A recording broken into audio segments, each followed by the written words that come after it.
Hello and welcome to an all-new episode of Anime Brain Freeze. We are your fallen hosts. I am John. And I'm CC, and this is a show where we review all the anime series from the previous season we did and didn't watch start to finish. Today we're gonna jump into our giant mechs and join the brave orphans of Tekkadan in our review of the second season of Mobile Suit Gundam Iron-Blooded Orphans. But first, John is gonna talk about the peculiar fallen angel from Gabriel DropOut.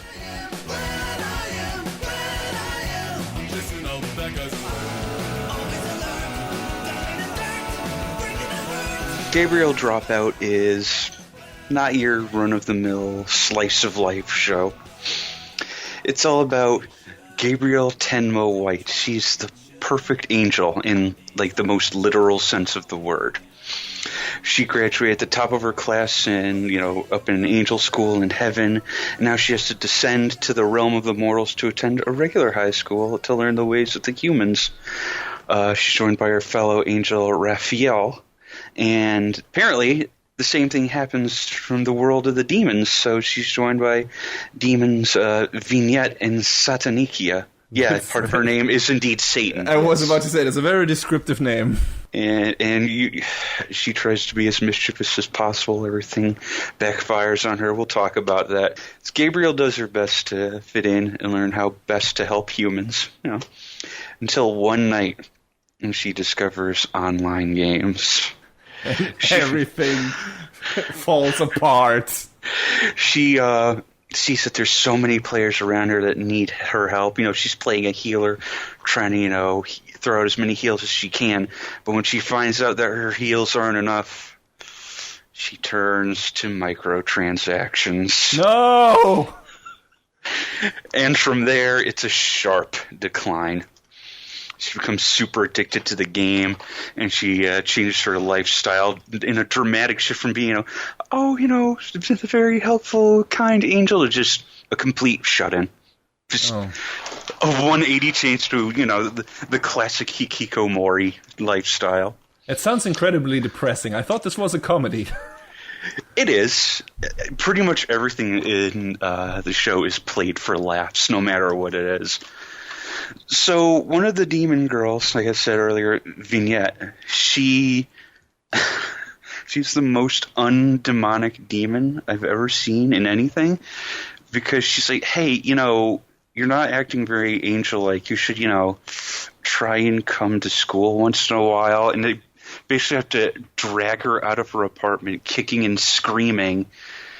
And her apartment's a mess. There's bags of trash everywhere. She's just in, a hoodie laying on the floor playing games on this laptop. It's not your typical angel, not what you would expect. It's bad. It's bad for her. But yeah, this show, like I said, pretty much everything is played for laughs, though. So it's not really, I guess you could view it on the outside as being depressing that she had such a dramatic shift, but it is what it is. I mean, Welcome to the NHK kind of did the same thing, where it's like this really depressing setup in a way, and a shitbag of a character, though I think he's not as bad in the anime as he is in the manga, if I remember correctly, or in the book.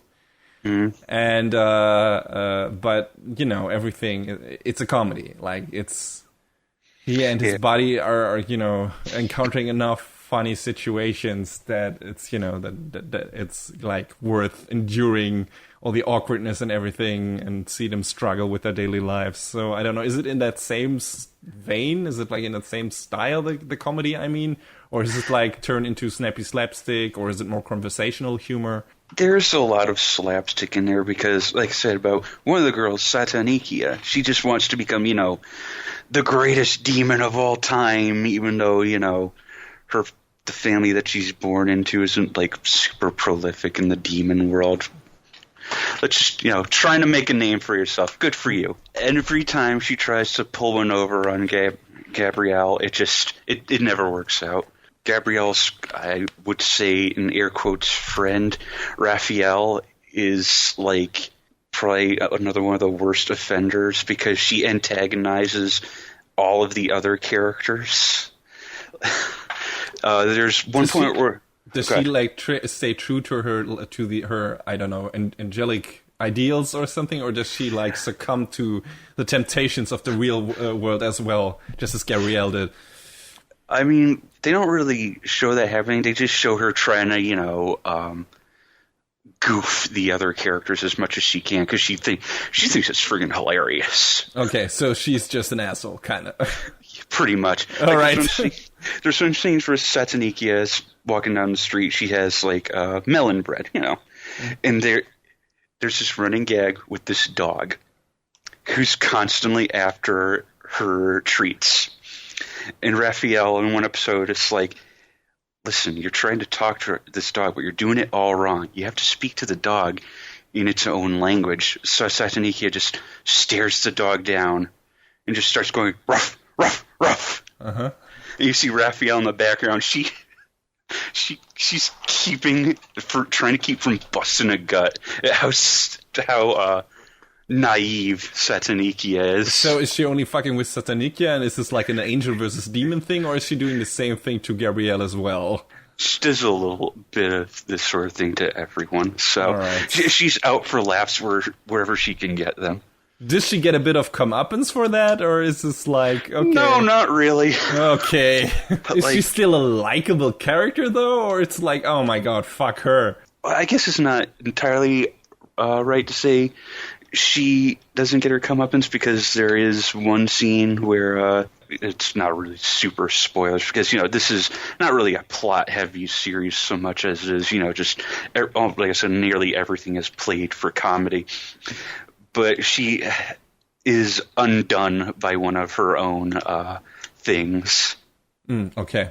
Well, that's satisfying enough, I guess. And like I said, Vignette is just like she's stuck in the middle, the eternal straight girl. Mm-hmm. Just trying to be like, why isn't everyone behaving the way they're supposed to? I don't understand. I'm so confused sort of character. It's a goofy, fun show that sort of bends the roles of, these archetypes for these characters and makes it, at least interesting to watch. On the staff side, it'll be easy to talk about what everybody has worked in because pretty much everyone on the staff has the connecting threads of shows like Himoto Maru-chan, Love Lab, Minami K, Survival Game Club. Some worked on some other stuff like Rosen Maiden and Kantai Collection. But yeah, a lot of these people worked on a lot of the same stuff. So it seems like you could really tell they had everything all together when they were putting this show together. By which studio made that show? Doga Kobo. Okay. That I haven't heard before, actually, I think. Yeah, they did stuff like they did the second Aria, the Scarlet Ammo series, Engaged to the Unidentified, GJ Club. Apparently they did a little bit of High School of the Dead. Well, that was mainly a Madhouse show, I think. Yeah, but it says Animation Production Cooperation, so... All right. But yes, they've done a little bit of a lot of things, essentially. I feel like it would be kind of redundant. I mean, it can run down a lot of the staff, but like I said, they've worked on so many of the same things that it's kind of hard to make a clear distinction between, this guy worked on this other guy worked on this other guy worked on this, when, it was directed by Masahiko Ota. I mean, his big unique credit is that he worked on Rosen Maiden. Mm-hmm. Had scripting done by about 3 or 4 different people. There's Takashi Aoshima, Hideki Koyasu, Kenji Sugihara, and Takamitsu Kono. The music done by Yasuhiro Misawa. The original creator of Gabriel DropOut is an author named Ukami. Just Ukami. I couldn't find an actual name, just the pen name. It's kind of like the last show I talked about where I couldn't find it. No, it was with Kobayashi's Maid Dragon. It was just whatever the pen name was, and I couldn't pull up the actual name. Yeah. Which is curious, but, you want to keep your name secret, that's fine. Fun little trivia fact, that was apparently Ukami played, a supporting character in a couple of the episodes, so, he threw his voice in there. Sure, why not? Is the show like based on a manga or a book? Or? Yes, it is a manga. Is that still running? I believe so. So is there a chance for season 2? Like, how does the show end? Is there even like an arc for the characters, or is it more like, I don't know, slice of life, one episode arc comedy plots, that get a resolution immediately, and there's not much development for the characters? I mean, there's like a goal to get Gabriel back to her quote unquote normal life, right? Yes. So does it go anywhere, or? Well, she has her own little crises that go on. When, the people in heaven above see that, hey, you're not really doing your job, they kind of cut back on her stipend a bit. So what do you do when you're low on money? You try and find a job. So she finds a part-time job at a coffee shop where she's like very aloof and just like one of the worst workers I've ever seen. This does sound like Welcome to the NHK. And so I want you to prepare yourself for the amount of time that she works. It's a grand total of 1 day a week. Oh my god. Sounds like paradise to me. I mean, later on she decides to be a bit more gracious to her employer. And she said, okay, I'll work 2 days a week. I mean, how do you pay rent and microtransactions from just working 1 day a week? There's a point in the series where they have to go back, where Raphael and Gabriel have to go back to heaven and report in.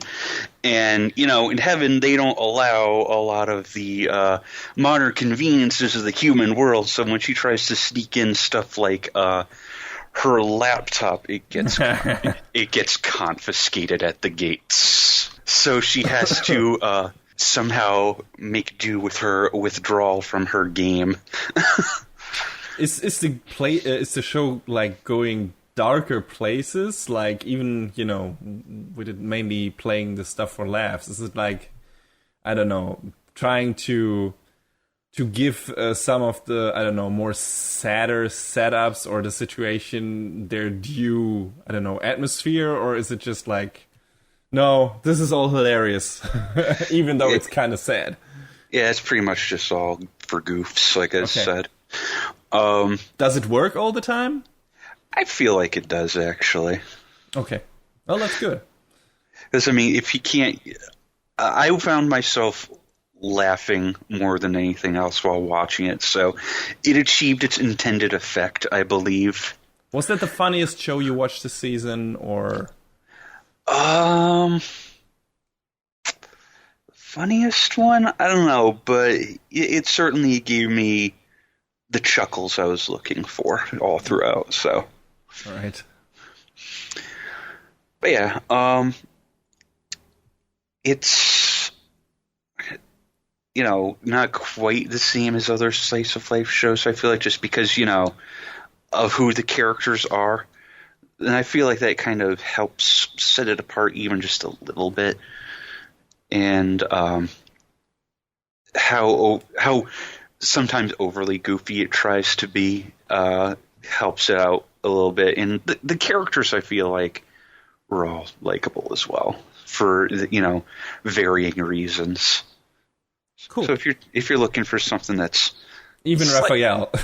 Yeah, even her, through her very pranksterness that's like constantly going on, it's fun for what it is. I think the characters are likable for what they are. Are there any antagonists, like, besides Raphael in a way, or is it like, okay, these are just this band of kind of, I don't know, hoodlums that just try to get through life? Well, I mean, like I said, Satsunika is constantly trying to spread her brand of quote unquote evil, which never works. So there you go. There is that. Is it like backfiring because she's incompetent, or is it backfiring because, I don't know, the other characters are just smarter? It's a little bit of both. Right. So, hey, I mail ordered this gun. When I shoot you with it, you will start laughing uncontrollably. oh, that's not going to work. Here, let me see that gun. And then Gabriel just shoots Satanikia with the gun. So she is undone very easily. Yeah, so that's good. I don't know, what other comedy series, like, would you compare it to for people who are, interested in that kind of genre and are, have watched a few here and there and, are maybe searching for something comparable to what they have watched before? Now that I'm thinking about it, it's probably kind of difficult to not compare it against like one of its immediate contemporaries, like Kobayashi's Maid Dragon, because it was, an off-kilter slice of life in the same way that this is supposed to be, except, I kind of feel like Kobayashi's Maid Dragon is probably a bit better fleshed out. Yeah, I really like, how Kobayashi's Maid Dragon, delved into just the importance of relationships and everything and how different they can be and, but how all the while important they are and how they can change people and, how people deal with that and, how it can turn things for the better and everything. And I don't know if Gabriel DropOut does something equally substantial with, its setup. It doesn't really sound like it. Yeah, it kind of doesn't. Like I said, it's there for a laugh. You want to laugh? Here you go. And that's fine. I mean, it's like the snack food of comedy anime. I feel like is worth saying. Yeah, sure. But if it's a good snack, if it's a tasty snack, that's fine. Yeah. The comedy just needs to work, and judging from what you told me, it's doing a pretty good job at being funny. Like being what it's trying to be. It doesn't necessarily have to be more, But yeah, okay. So if one enjoyed the comedy antics of Maid Dragon, you would say that Dropout is kind of comparable. In some ways, yeah. Okay, all right. I mean, I guess if you're just looking for something that's not too complicated with some simple laughs, Gabriel Dropout, it's got your back.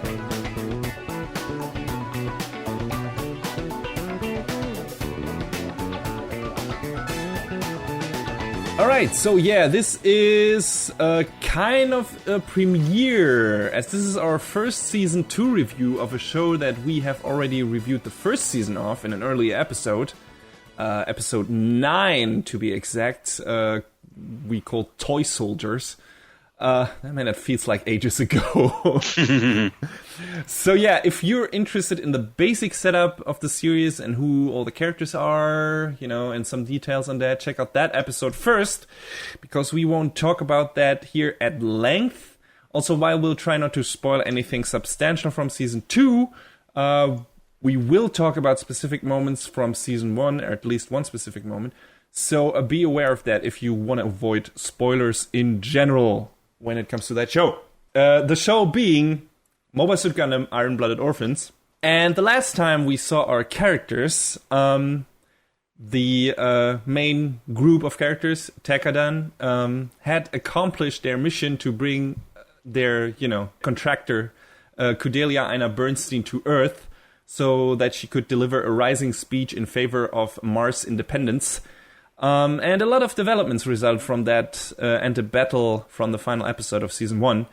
The corruption in the military organization that pretty much has been in control for the whole time, Yellowhorn, was exposed. There was a shift in political power. Makanai, the mentor of Cordelia, becomes the prime minister of Abrau, which is like one of Earth's biggest territories, containing Russia, Canada, and Alaska. Tekadan also becomes a much more prestigious organization. They're basically been like this mercenary organizations before, and now they are able to join Tevas, which is like this giant kind of mafia-esque conglomerate run by McMurdo Barriston, that NASA and the Turbines belong to, who have become equally like, they're kind of senpai equivalent for Orga and the group of Tekadan. They helped him to get Cordelia to Earth and everything, and help to fight the final battle and stuff.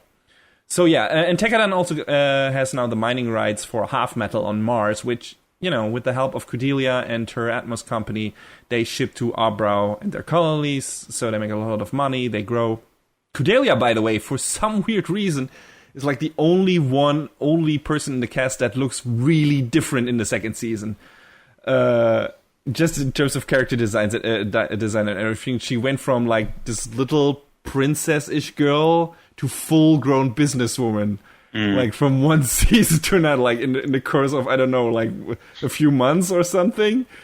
Not only in terms of character design, but also in terms of character herself, like behavior and everything. And when certain things happen in your life, sometimes you make drastic changes. Yeah, but she also like looks completely different. Like in certain shots, she looks like a completely different person than before. It's weird, kinda, because she's the only character who is. Everyone else looks pretty much exactly the same. But yeah, Tekadan also became a military advisor for those Arbro territories, and they built an Earth branch, so they're flourishing and getting closer to Orga's goal to become a legitimate business that doesn't have to rely on sending kids into the battlefield. And there are a bunch of new characters to keep track of. New members of Tekadan, new members of Gjallarhorn. None of them felt really like a substantial addition, though. Except for maybe one or two exceptions. I don't know how if you feel the same. Like, did we have any really worthwhile additions in terms of characters in the second season? I mean, a lot of them did feel like they kind of blended into the background. Yeah. I mean, we have like one or two important players on Gjallarhorn's side, but one of them is like a familiar kinda, and the rest is, basically these are the new bad guys. And of course, things are bound to go sideways, with Tekadan flourishing and everything. Shit is eventually gonna hit the fan. There are several people in Gjallarhorn who, of course, are not happy how the final battle on Earth went at the end of Season 1, and some people in Tewas are also not happy with the rapid rise of Tekadan through their ranks, because they consider them, low-life wannabes, and who are, kids and only worth to be human debris. McGillis Farid is still around and has his own plans involving Tekadan, and there is like this new masked man whose identity couldn't be more obvious. Like, I mean, I know this is a constant theme in the Gundam, series, that has to be like this masked man, and sometimes you're wondering who's behind the mask, and sometimes it's really obvious. This one is the latter case. Pretty obvious who he is and why he's doing what he's doing. But yeah, a lot of different parties, a lot of potential for confrontations, and there are many instances of battle loss and tragedy during the course of the second season. So yeah, having watched all of it, I would compare this Gundam show to kind of a classic gangster or mafia movie or something, just in terms of structure. It's like a story about this small, underestimated party of comrades who, due to circumstances and their skills and will and strong leaders, rise to power, which is the story of the first season. And then in the second season, we kind of get to see their downfall, or their fall from glory, so to speak. It's a good concept, and I haven't seen that in any of the Gundam series I've watched so far, which, granted are not that many, but still. Can you think of anything comparable in the Gundam universe that tells kind of the same story? I feel like, at least in that regard, the other series were a bit different. Or yeah. Iron-Blooded Orphans felt like a bit more fresh in terms of this in the story department. Yeah, I mean, I love Gundam. There's no denying, though, that a lot of Gundam has become very formulaic. Mm-hmm.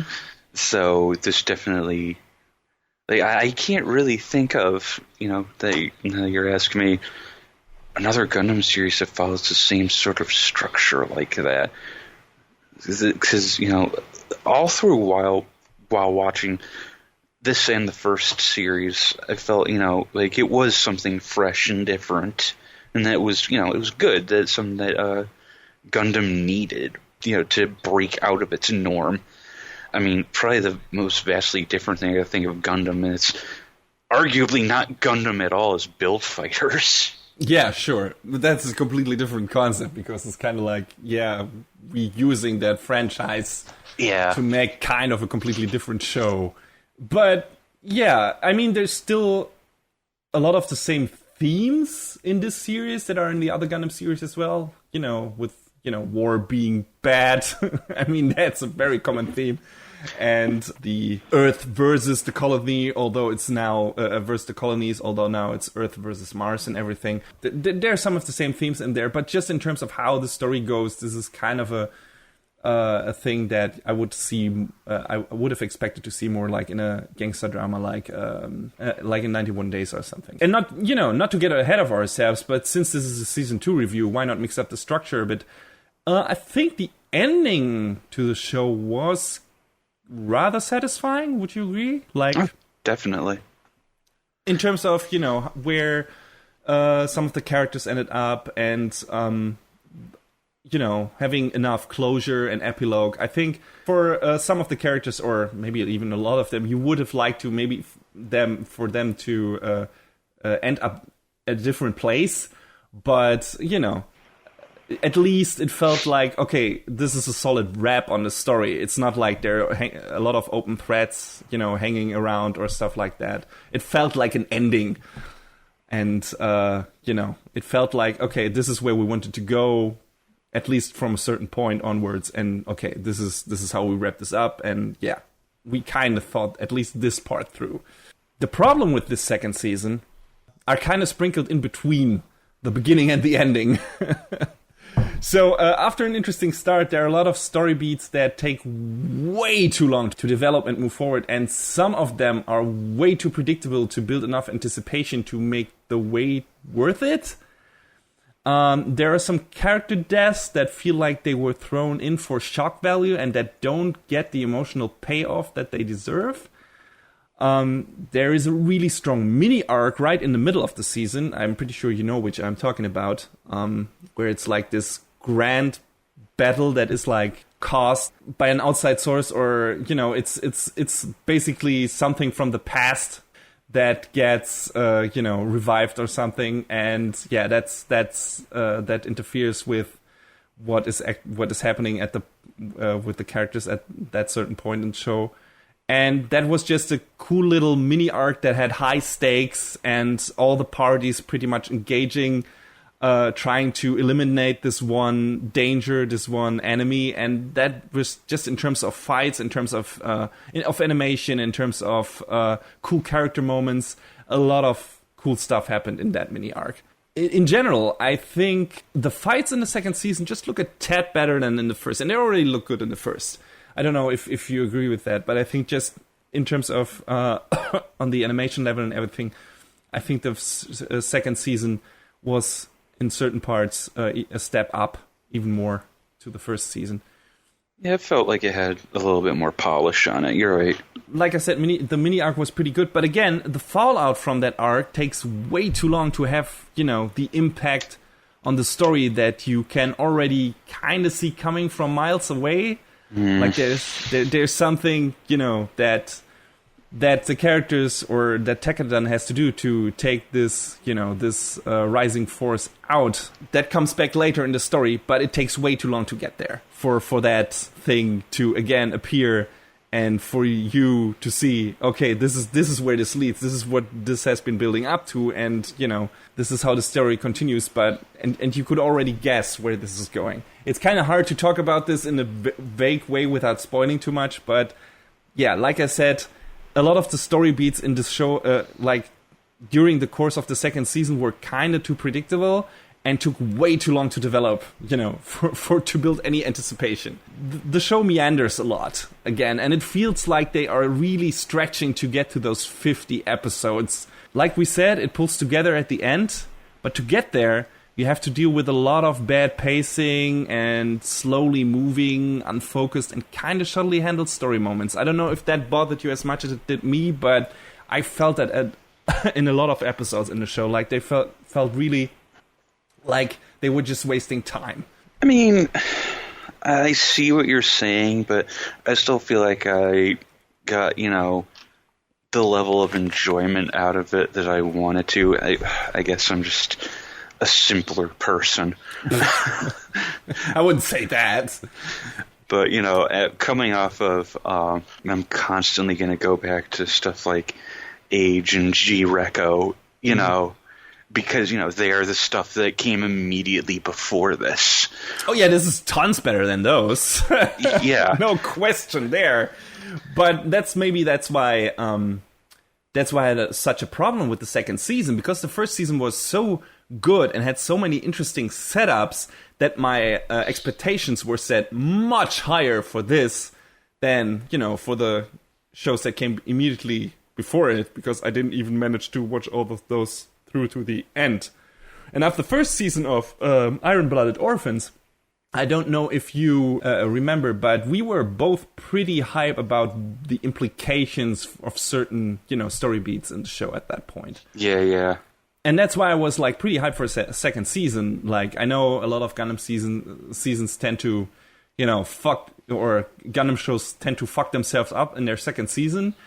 But, I was still like, okay, this could go interesting places. And that's, aside from the slow pacing, this is one of the other thing that disappointed me the most about the second season. One of the most interesting things in the first season for me, and I think for you as well, was the relationship between Orga and Mikazuki. Mm-hmm. If you remember our review, for the people who listened to that, we were really interested in how their dynamic would change after Orga's moment of crisis, after the death of Biscuit, who was kind of the heart of the of Tekkadan up to that point, and somewhat the moral compass for Orga, when he questioned himself and everything. And it was heavily implied, because Orga didn't, witness, the final moment before, or, didn't have a heart-to-heart with Biscuit before he died, but Mikazuki did, and it was heavily implied that Mikazuki did lie about Biscuit's final words and, his wishes that he wanted to, convey to Orga when he next spoke to him, which never happened because he died. So it was implied that Mikazuki lied about those, final words from Biscuit to force Orga back into his role of competent, driven leader, because he needed Orga to be that kind of leader to even have a reason to keep on living. Because Mikazuki basically only knows how to be a tool for Orga and doesn't really know how to live a life without Orga as his guiding light. So I was wondering what effect that would have on their relationship, and if Mikazuki would, further slip into insanity, become even less human and more of a machine, like Ein in the first season, who basically at the end is just a robot, kinda.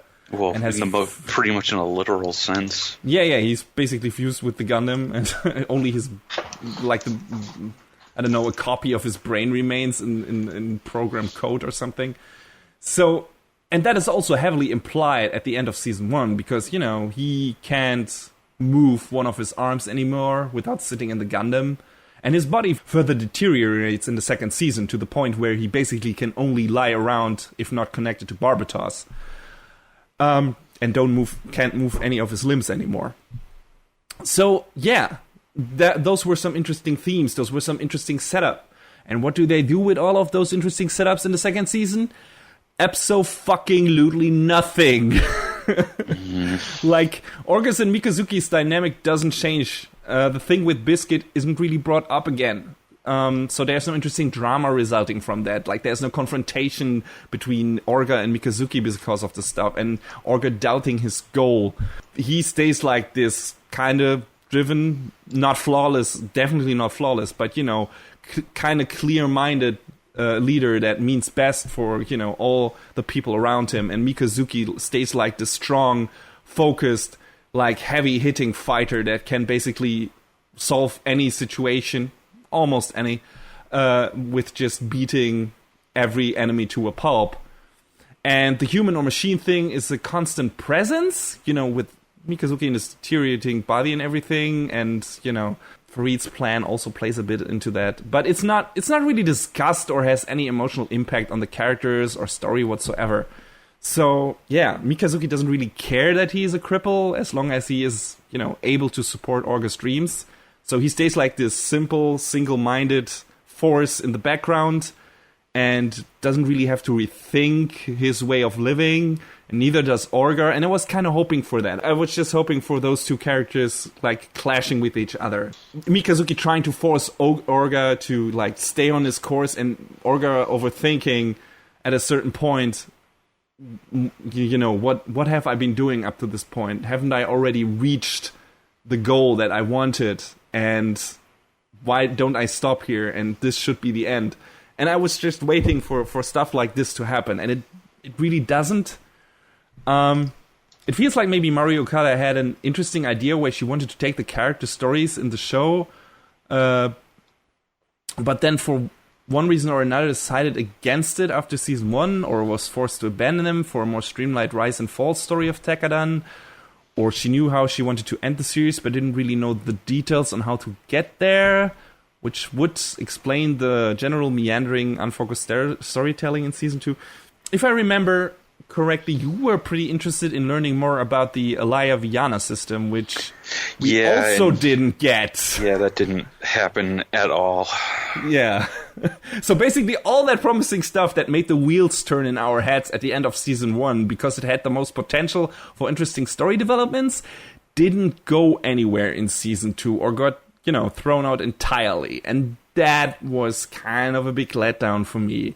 Like, I really hoped they would do something interesting with that, because they were teasing it heavily, and apparently either I was reading too much into that, or we were, or they just, thought, no, we don't want to do anything with that. We're going with, that story beat instead. Since you apparently enjoyed the second season more than I did, what was the stuff that worked for you the most? Like, were the key moments in the second season where you were like, without trying to go into too much detail, aside from the ending, which we both thought was pretty good. What else worked the most for you? Was it a certain character constellation? Was it a certain story development that kept you hooked? I mean, it's hard to say because spoilers are everywhere. Yeah, sure. So, but yeah, I just the fact that, and you could apply this to the first season as well, that, it was different for a Gundam series, and it broke a lot of its own norms. I don't know, without, diving deep into spoiler territory, it's hard to really answer that question at this juncture. Maybe if it were like a year or two down the line. Yeah, sure. Maybe we'll talk about it if, we review the next Gundam series. I don't know. But yeah, it's I know. I know it's hard to talk about at least the specific character moments without going into spoilers. And I mean, there are some strong scenes, some strong emotional scenes in certain parts of the show, but I don't know. Like I said, the most interesting stuff and the stuff I was hoping for didn't happen, and some of the stuff that should have been more emotional, like I said, like certain character deaths, felt a bit too rushed, a bit too, thrown in there, and not that well thought out or written. And felt more like, okay, this is war, shit happens, goodbye character. And I was like, okay, some of them were really good though. Don't get me wrong. There were some emotionally key moments in that show that I enjoyed as well. It's like there was so much, unnecessary fluff in between that we didn't need, and we probably wouldn't have had if the show was, the second season was only 13 episodes maybe. Some other stray observations, like I promised.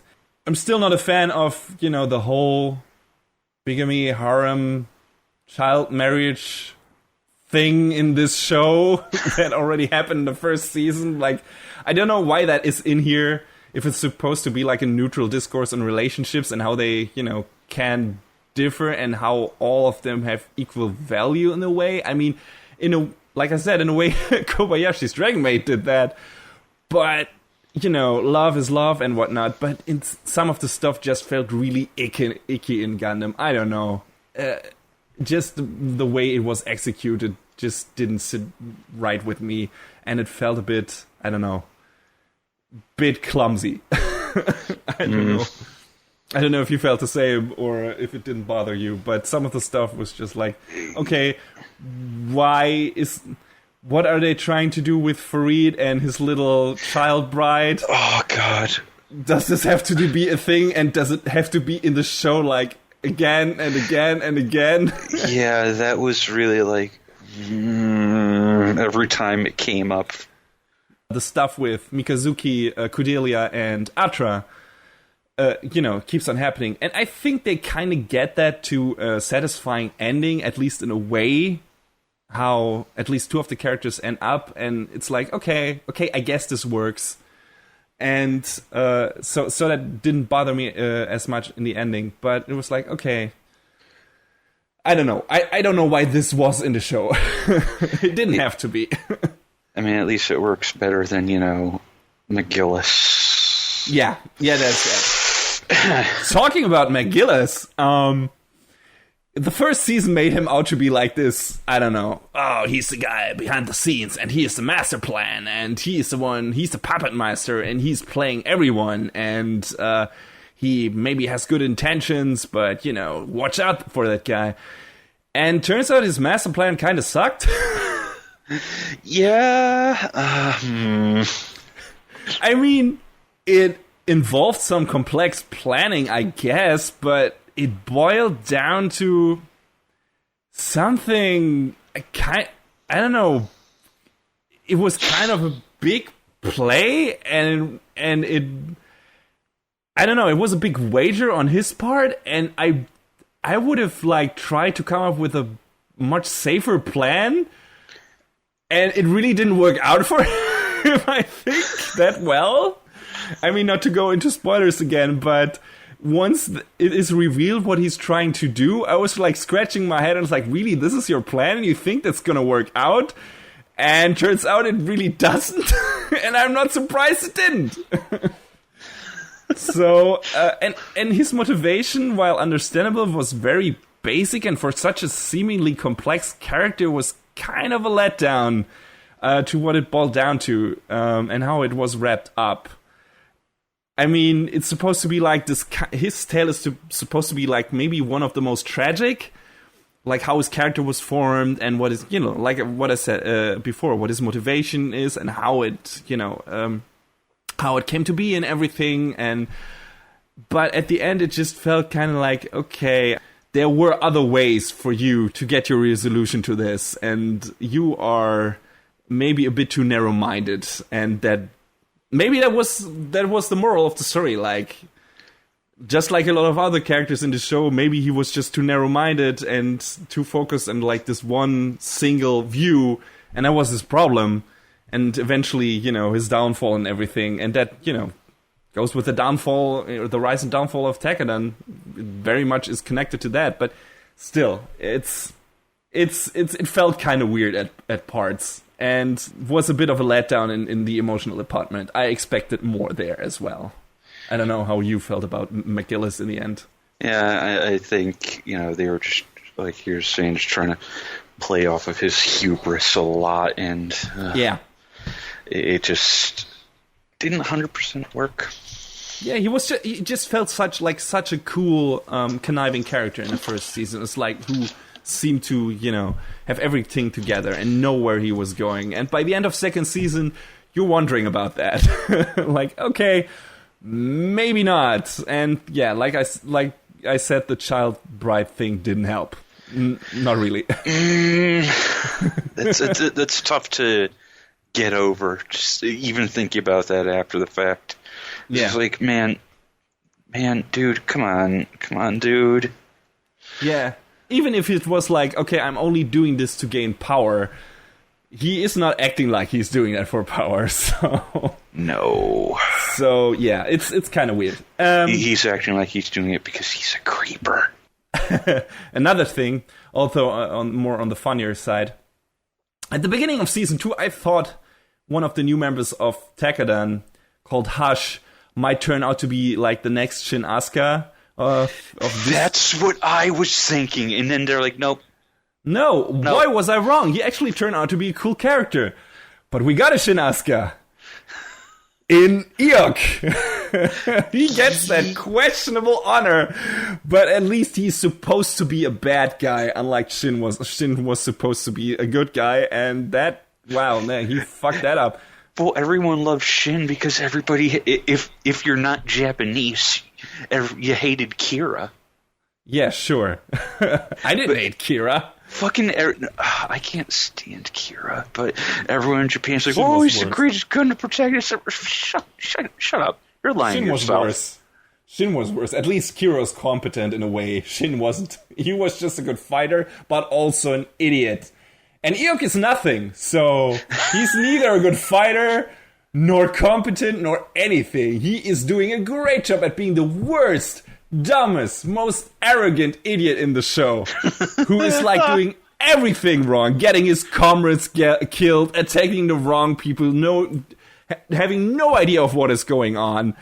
Hubris again, and man, at least his comeuppance is pretty satisfying. Like, yeah, that was a good moment. Which I can't say for Jesslace, who is like the other major asshole character in the second season. The finale of his arc and his comeuppance felt really rushed and didn't have a good payoff, in my opinion. That, I don't know, that felt like it came out of nowhere until after there was like this big shocking moment at a certain point in the show, and the character death and everything, and then you're like, and he's related to that, and like, okay, now this is gonna be the next big arc, and then it's like, no, it was like one episode, it's like a small battle, and then no, goodbye character, and like, okay, what? Yeah, what's that about? That was strange. That was again one of those moments where it's like, okay, I think they had a plan for this character, and then they threw that out. And just gave us this weird rushed wrap up. And that happened a lot in the show and in the second season. I was like, oh, okay, well, I don't know. This feels like improvised. I don't know. Was it? I can't tell. I would like to interview the writer/writers. I don't know how many writers we had on the show. There were like 6 or 7 writers on this show. Yeah, maybe that was the problem. I don't know if it would have been better if Marie Okada wrote everything herself. But maybe too many cooks spoiled the meal or something in this case.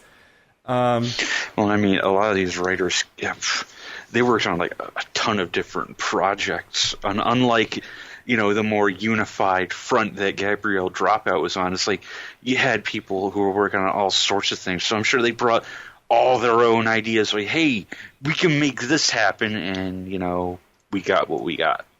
Yeah. I have been super negative for the past, I don't know, half an hour on this show. But considering how violently certain Gundam series shit the bed in their second seasons, I would still say this is definitely one of the better ones out there. Even with me being really disappointed that none of the interesting setups were followed up on in the second season, I would say this was still a good Gundam show, and it was still enjoyable. I think you have to get through some not so good stuff in its second season, and the second season is definitely not as good as the first one. Maybe better animation, but everything else I think is not as good as the first one. Yeah, I think it's still worth to see what becomes of those characters, to watch the series through for that. If you've watched the first season and was like, hey, this was great, I want to see how those characters, where those characters end up, and how it all wraps up.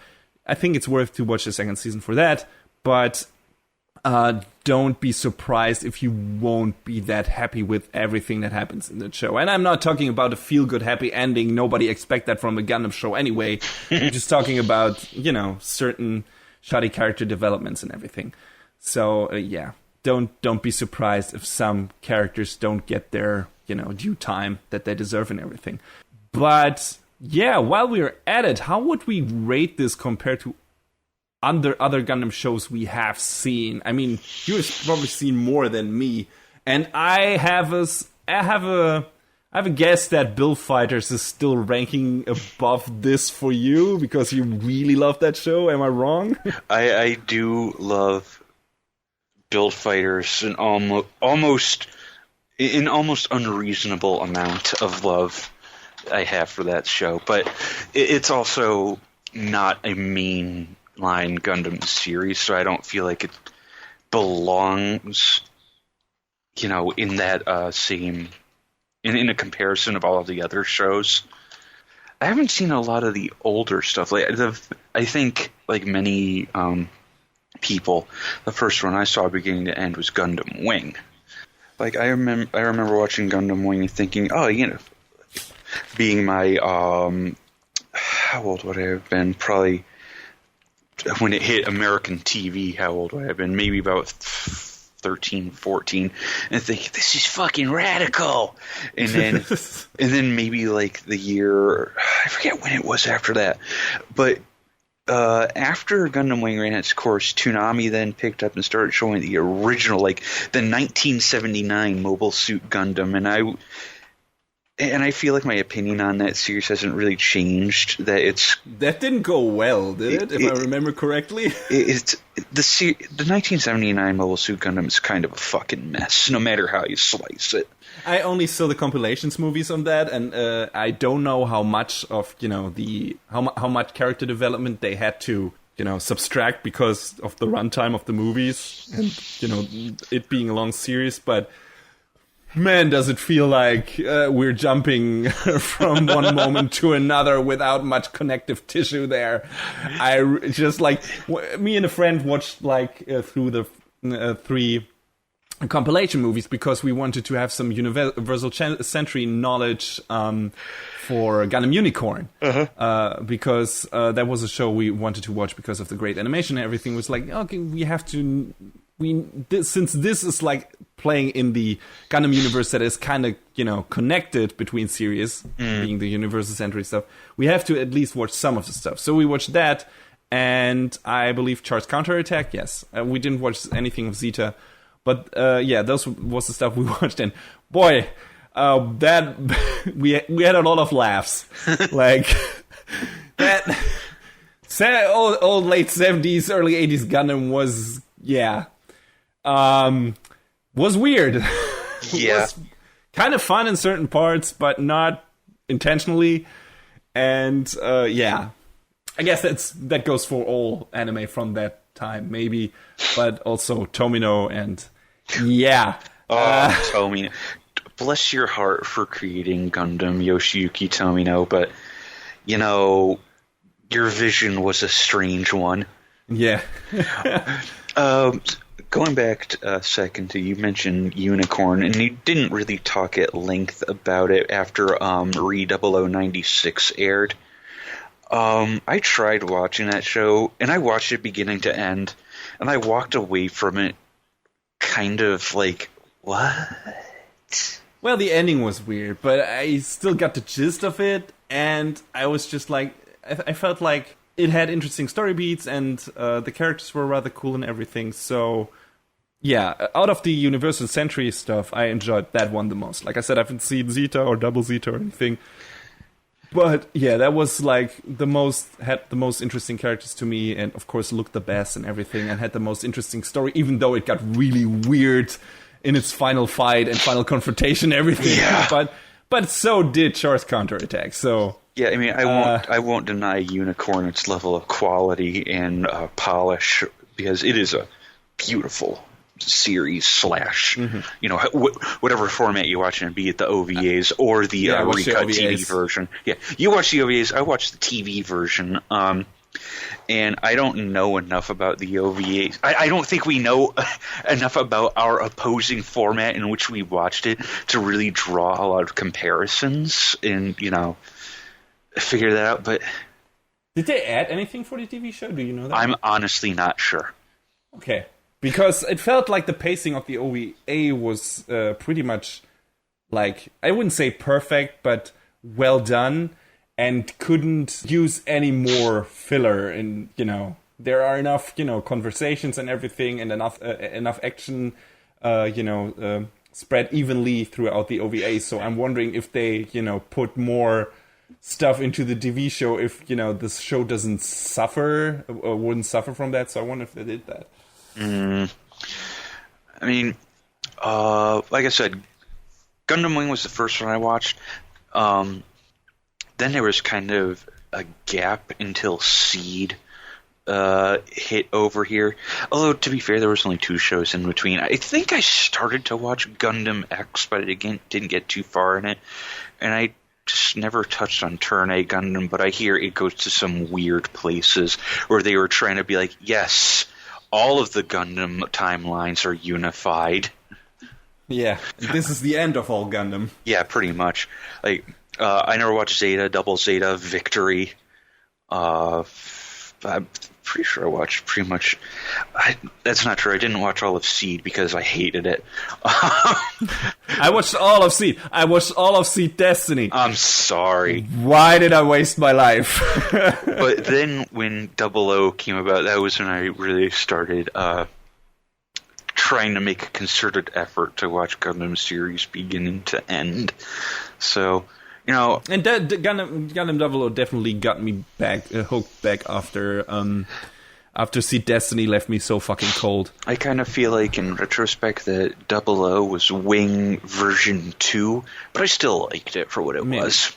That also was not as good in its second season and made some very weird decisions that didn't pay off, but the movie Awakening of the Trailblazer was very enjoyable that came after it, so that was a nice, like, I don't know something? I still haven't watched that. You should. Well, now you're probably wondering, wait, who were these characters again? Yeah, I would probably have to go back and either read a summary of 00 or just rewatch it. It's really weird from going from the ending of season 2 to Awakening the Trailblazer, because that movie has like a completely different tone. Just feel more of a straightforward, I don't know, I wouldn't say goofy, but more lighthearted, maybe action movie. And that doesn't really fit with the tone of the series up to that point, but I still really enjoyed it. So, I would recommend watching that. I mean, you know what I forgot that I actually watched? G Gundam. That show... I love G Gundam, but it's hokey as fuck. That's fine, too. It wants to be a super robot show, and it kind of gets there, but what kills it for me is... Bless you, Mark Gatha, you are a great voice actor, but a lot of the voice acting, the dub is terrible. Okay. Like, I was trying to rewatch it a couple of years back, and I was like, wow, this dub was really fucking bad. But that's pretty much it for the TV series. But, I mean, as far as, like, I'm not going to go much deeper on this, but something like with the OVAs, the stuff that I really liked were 0083 and 8th Team. I think those are probably my 2 favorite out of all of that stuff. I think that's I would maybe not say that's a consensus, but a lot of people hold those like shows in high regard. So I don't know. I haven't watched those. I think I've said everything that I've watched. Yeah, see the original movies, then Char's Counterattack. And, Unicorn, I've watched Seed Destiny, 00, all the way through a bit of H, until, it's 3rd generation, and then I stopped. And yeah, I think that's where a lot of people stopped. I mean, I thought it was all right for what it was. I don't disagree that there were some strange plot beats in 3rd generation, but, What about Gundam: The Origin? Did you watch any of that yet? I watched like the 1st and 2nd episode. I haven't finished it yet, and same goes for Thunderbolt. That got more episodes as well. The rest of that either. I started watching Thunderbolt. I haven't watched any of the new stuff that started again recently. That felt like the epitome of Gundam in certain regards. Just like, okay, we got just these 2 factions just mindlessly fucking each other up. And is really dark. Like, okay, yeah, this feels like Super Gundam. War is fucked. I feel like Thunderbolt was the first time I actively disliked the Federation and started rooting for Zeon. Because what's the name of the dude on the Fetty side? I forgot. EO. Jasmine. Fucking EO. I hate EO. He's a douchebag. I can't fucking stand him.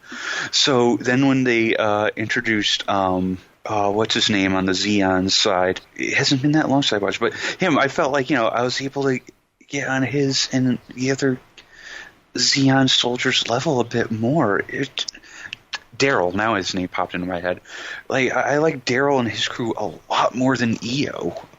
Yeah, and that's not necessarily a surprise. Like, Gundam has, given both sides, in the history of the series, they have made a point of, like, giving both sides their sympathetic and unsympathetic characters. Like, it's not always, like, necessarily, okay, these are all the bad guys. These start out maybe as the bad guys, but later maybe they can become the good guys for one reason or another, even if it's deserved or not. So yeah, Thunderbolt feels like that again, where it's like, okay, maybe you would be rooting for that side rather than the other one, though. It's like both sides have their share of assholes. So there you go. I'm not necessarily talking about the main characters, but in the background, yeah, enough shitty people. Yeah, I mean, the Thunderbolt. It goes without saying that going from series to series, different factions will have, different characters that you'll probably sympathize with more than others. So. And definitely want to go back and watch the rest of Origin, because the first 2 episodes were pretty great, and the CG in that show was really good. Shockingly good. Yeah. God damn it, why can't... It was super fluid, and the camera work was amazing, so why... Yeah. I know this is a different budget probably, but god damn it, I wish all anime CG looked like this. It's like there is a show that we're wrapping up this season that had some CG scenes that looked pretty good. So why can't that happen more often, man? But yeah, I mean, there's obviously Gundam won't stop until the end of time. Yeah, but and we've got 2 more OVAs coming this year: Twilight Axis and a new Build Fighters one. So okay, what is Twilight Axis about? Twilight Axis is apparently based on a light novel that's set between Unicorn and F91. So okay, we'll see. Yeah. Maybe I'll check it out. But yeah, we have gone off into off the deep end into a Super Gundam flashback. The original question was how does Iron Blooded Orphans stack up to those other series? Like, where would you rank it? Like, from all the shows you've watched, like. Is there what show would you rank above it? If I'm gonna be a bit more general, just so I don't have to pick names out of my head to do a full ranking, I would say I think it could fit somewhere in a top 5. Okay, all right, yeah, definitely for me as well. Like I said, I was really disappointed of certain aspects of the second season, but I still consider this to be a good show and a good Gundam show. And I'd probably rank it second at this point. It's probably right below Unicorn, which probably would be my favorite Gundam thing up to this point. Yeah, I'd probably rank it in second place, then maybe below that Gundam 00, and then everything else. And down at the bottom, like at place 100,286, there's Gundam Seed Destiny cozily sitting there. Just Shin Asuka fucking sucking his thumb and whining about his sister. He's just like Batman with his parents, that fucker. Anyway. God damn it, I hated Shin with a passion. Just like you hate EO. But anyway. God damn it, we've talked a lot about Gundam in this. And that's fine. Yeah, that's totally fine. And what that is telling you, dear listeners, if you, for some reason, are not enticed by what we told you about Iron Blooded Orphans, there's a lot of other Gundam stuff to watch out there. So even if that show and, what you heard about is not to your liking, there's a lot of other Gundam-related stuff to seek out. And maybe there's some, shows which tone are more interesting to you. Just stay away from certain well-known failures like Gundam Seed Destiny or Reconquista in G. I don't know. Like I said, you need to watch the very old stuff. You need a certain kind of humor to I don't know, to tolerate some of its shortcomings, I guess. But yeah. Iron-Blooded Orphans, I enjoyed for at least half of its runtime and the ending, and I think John enjoyed most of it, which is cool. And I'm happy to hear that. Actually, I'm really glad that you didn't sour as much on the show during its second core as I did. Yeah, I mean, I don't disagree with a lot of your assertions, but I did enjoy it. So I feel like at least even a little bit more than you found. Good, and maybe some of our listeners who decide to watch Gundam Iron-Blooded Orphans and get through the second season will feel the same way, and I really hope that will be the case. Not everyone has to be a grumpy old man like me. So yeah, if you're interested in giant robot stuff and anti-war stuff that still has some cool battles in it and an interesting gangster-esque rise and fall story, maybe check out Iron-Blooded Orphans, even though, maybe you won't be that content with its second season. But still, I would say it's worth a try, and there's a lot of good stuff in there, a lot of worthwhile stuff to watch. So yeah, check it out. Gundam Iron-Blooded Orphans, for me, was a flawed experience, but nevertheless, I don't regret having undergone this little journey.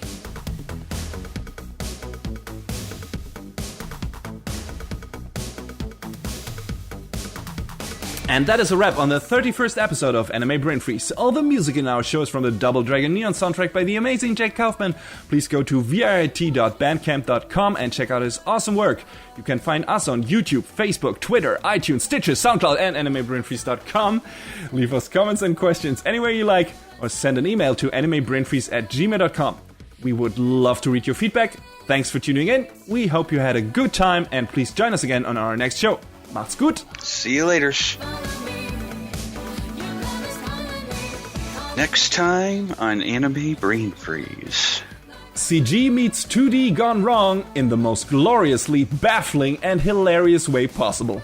And then rousing adventures with the most undependable crew you've ever seen.